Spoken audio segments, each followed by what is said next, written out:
안녕하세요. 수아입니다. 이번 시간은 청각 장애인의 눈물입니다. 이 글은 2006년도에 손처사님이 쓰신 글입니다.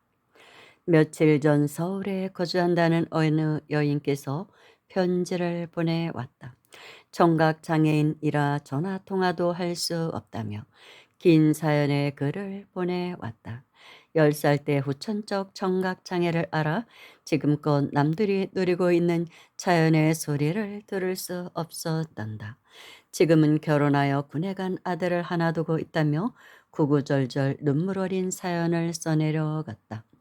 결혼 초반부터 본인에게 닥쳐온 불행, 직업 없이 빈둥빈둥 놀면서 술이나 매일 먹고 폭언의 복행을 일삼는 신랑, 그리고 시댁으로부터의 멸시, 그래도 장애인이란 단점에 눈물을 머금고 참고 지내었지만 언제부터인가 하나밖에 없는 나에겐 너무나 소중한 사랑, 아들 녀석에게까지 폭언에다가 밥상 뒤엎기, 게다가 친정 식구까지 들먹이며 욕을 일삼는 미운 신랑.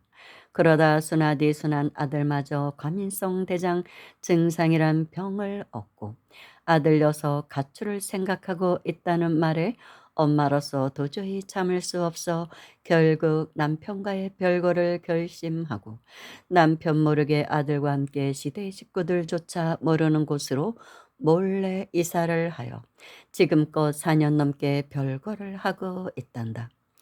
장애인이라 일자리 쉽지 않았지만 별의 별짓을 다해보며 아들 녀석 학비랑 뒷바라지를 했단다.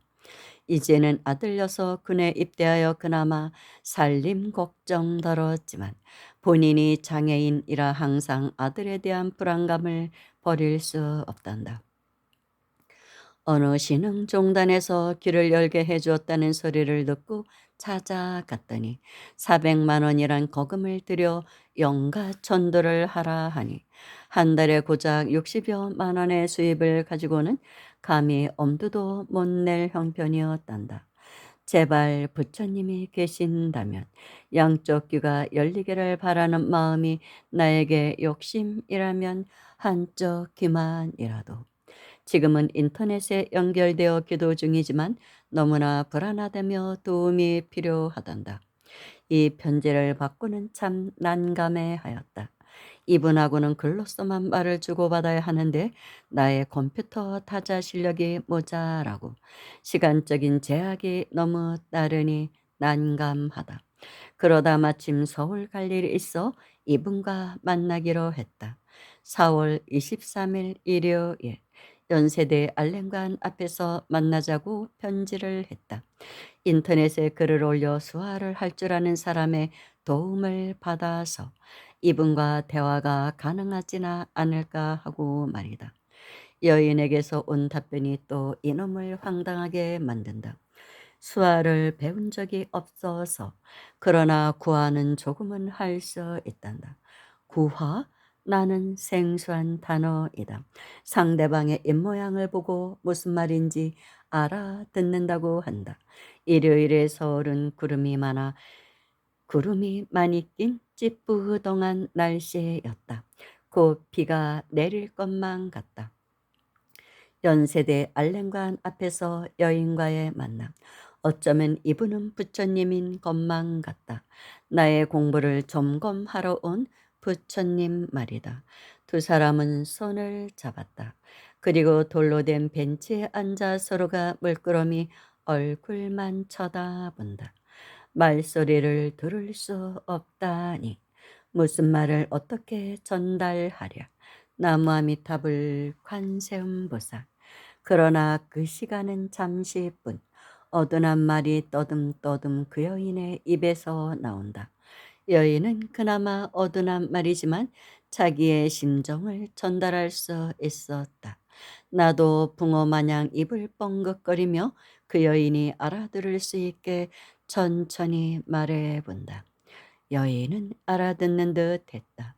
잘못 알아듣는 듯하다는 표현에는 필기의 도구를 꺼내어 글씨를 써보이며 내 의사를 전달하고는 했다. 여인이 청각장애를 얻게 된 동기를 들어보았다. 10살 때 학교 소풍을 갔었는데 그날 엄청 많은 비가 내렸단다.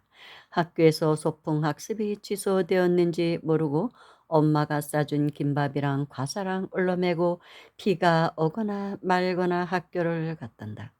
그러나 텅 빈 교정, 아무도 학교에 나오지 않아 혼자서 방황하다가 어느 선생님이 소풍이 취소되었다 하여 소풍 나들이에 들떠있던 마음이 실망스러운 마음으로 변했는감.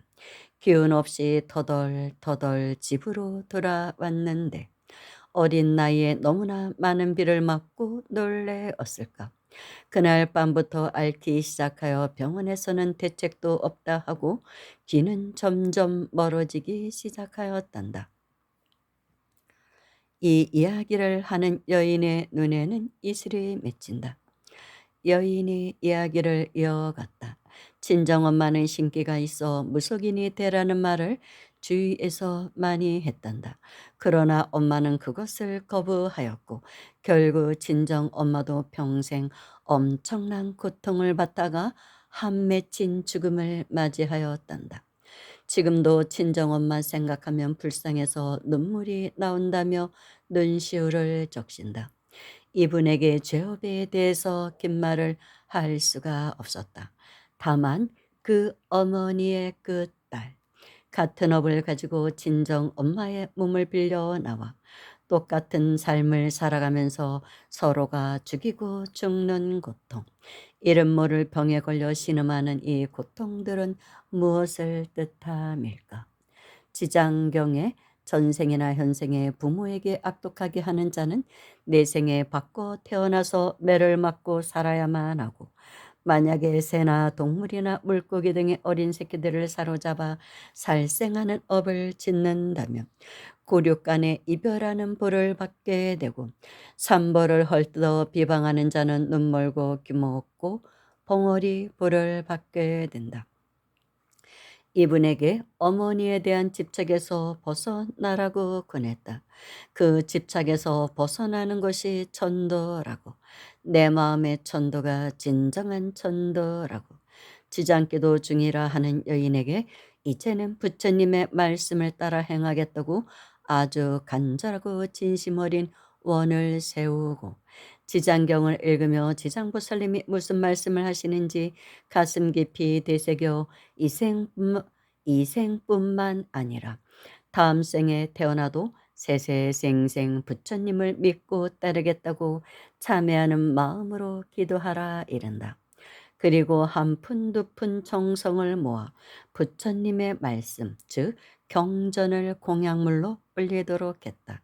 또한 지금 상태로는 아들에 대한 걱정이 오히려 아들에게는 해로움이 되니 본인의 마음을 밝히는 것이 우선이라 오로지 공부에만 전념토록 하라고 권했다.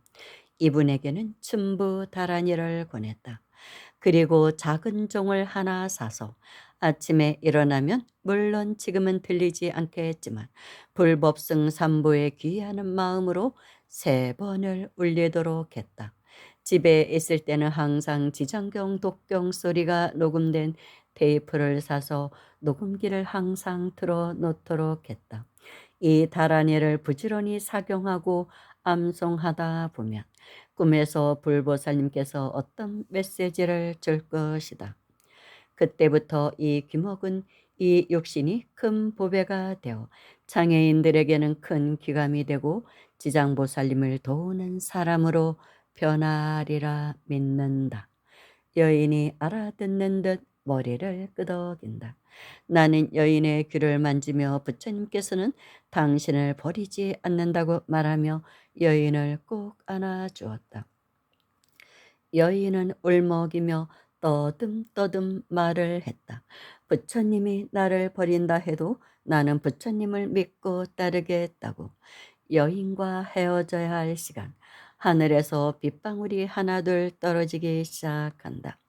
여인이 10살 때 맞은 비는 귀를 멀게 하여 고통을 주었지만 오늘 내리는 이 비는 여인의 귀를 열게 하여 부처님의 말씀, 즉 화엄의 소리들을 화엄의 소리들을 듣게 해주기를 간절히 부처님께 소원해 본다. 그리고 그날 못다한 이야기가 있어 참고하라고. 13년 전에 있었던 이 여인과 비슷한 삶을 살았던 어느 가정 이야기를 소개해 본다. 13년 전이라 기억되는데 포항에 거주하고 있다는 어느 분께서 본인의 가정사를 털어놓은 적이 있었다. 중년의 부인은 본래 살던 곳은 울릉도라 했다. 그러나 남편의 술주정에다가 잦은 구타에 못 이겨 이를 보다 못한 큰아들이 어머니와 남동생, 여동생, 네 식구, 아버지 몰래 울릉도를 빠져나와 포항에 방을 얻어 5년째 살고 있단다. 도망 나와 사는 슬픔은 그렇다 하더라도 둘째 아들 태어나자 청각 장애인이었는데 20살 된 딸아이마저 길을 먹게 되었다고 한다. 병원에서는 무어라 병명을 말하지만 뚜렷한 해결책도 없이 몇 년을 지내왔다며 본인의 기구한 삶을 한탄하며 딸아이 장래를 걱정한다. 이분에게도 부처님의 말씀들을 전하며 본인이 죽기를 권했다. 본인의 업이 아이들을 짓누르고 있다고. 이곳에서 벗어나려면 본인이 죽어 부처님께 가는 길밖에 없다고. 그날 식구들을 모아놓고 부처님의 말씀들을 전하는데 하루란 시간이 지나갔다. 큰 아들이 반대를 한다.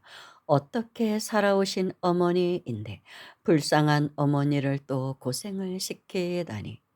산 사람을 죽여 초상을 치르다니. 이 해괴망측한 말을 하지도 말라 한다. 그러나 장시간의 설명에 어머니가 결정을 내리신다. 이 한 몸 죽어 너희들이 고통 없이 살 수만 있다면 무슨 짓을 못할까? 나는 저 세상 부처님께로 가리. 어머니의 눈물을 보고는 큰 아드님이 이해하는 듯하다가 온 식구가 감동하기 시작했다. 살아있는 어머니를 초상 지르기로 합의를 하고 어느 스님을 통하여 이 여인이 1년을 머물며 기도할 수 있는 곳을 수배해 보았다. 며칠 뒤 스님에게서 연락이 왔다. 지리산의 선방에 있는 사찰인데 스님들이 4, 50명 되는 곳이라 고생을 좀 할 거라며 괜찮겠느냐고 한다. 오히려 더 좋은 조건이라 생각했다. 그곳에서 공양주 생활을 하며 참회 기도하기에는 안성맞춤이기 때문이다. 오늘은 살아있는 어머니를 초상 지르는 날.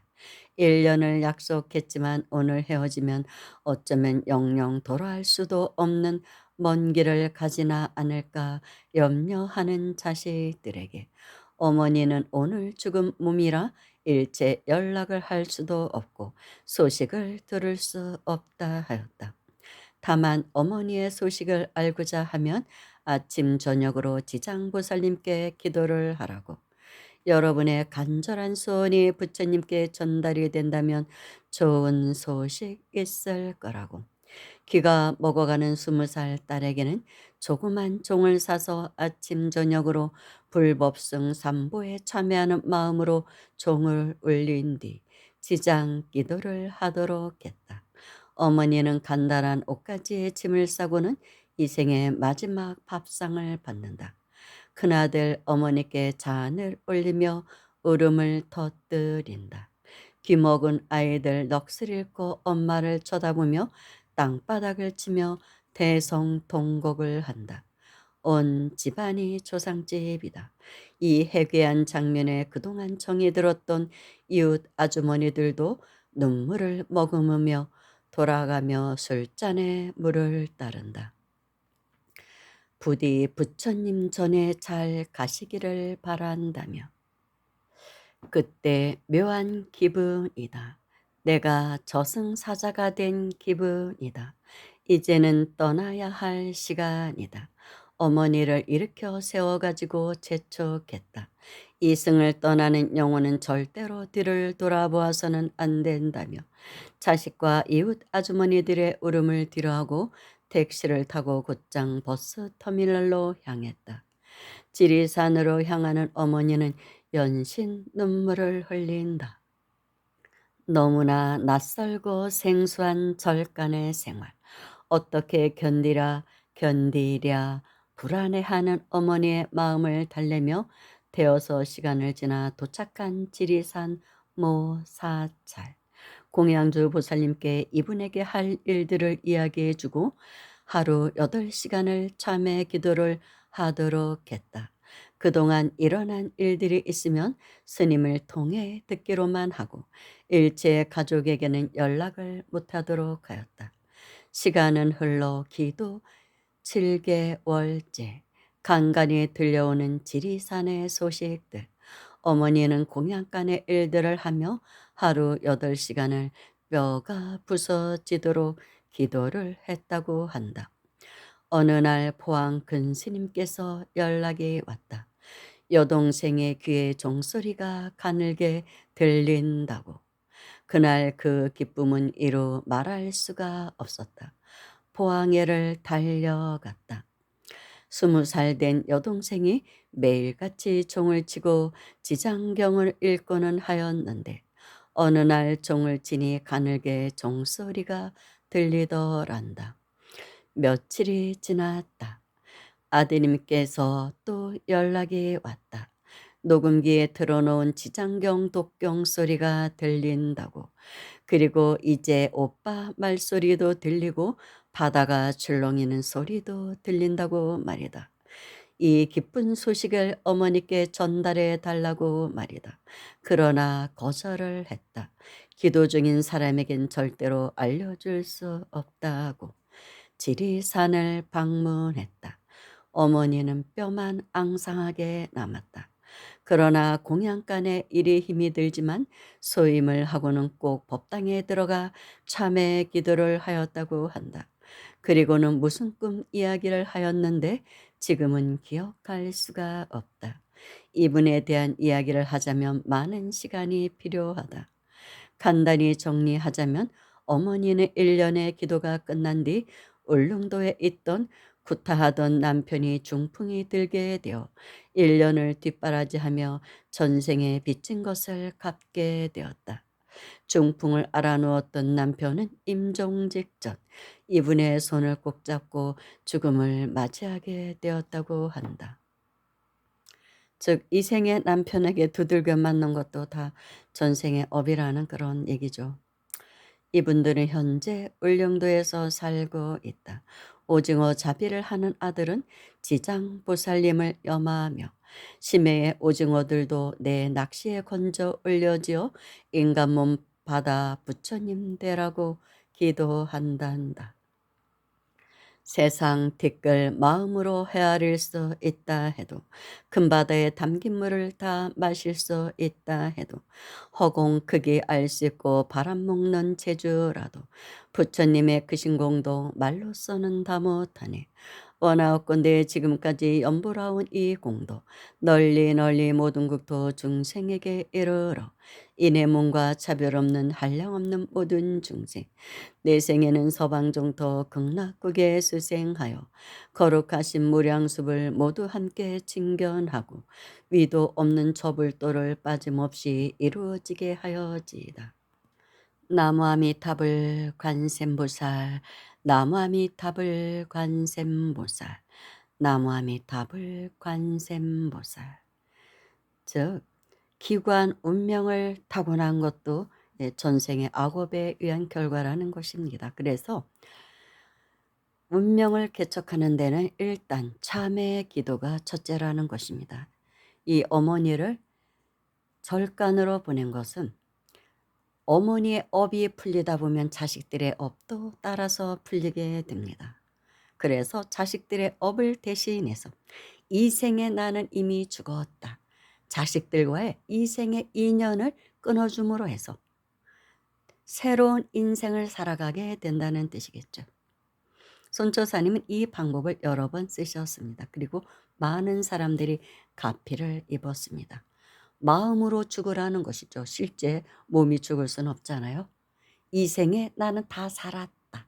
그리고 절에 가서 1년 동안 공양주례를 해서 참회 기도를 해서 수많은 생의 업을 벗기고 그러다 보면 일이 해결이 되고 그래서 새로운 인생을 다시 태어나는 것입니다. 몸은 그대로의 나이지만 다시 태어나서 새로운 삶을 사는 것이죠. 그때 받는 사주를 부처님이 주시는 사주라고 하셨습니다. 내 업으로 받은 사주를 없애버리고 그날 죽은 것으로 생각하고 대신 부처님이 주시는 사주 팔자를 받아오라는 것입니다. 그래서 새로운 인생을 살라는 것이죠. 참 아무튼 손조사님은 대단한 보살행을 하신 분입니다.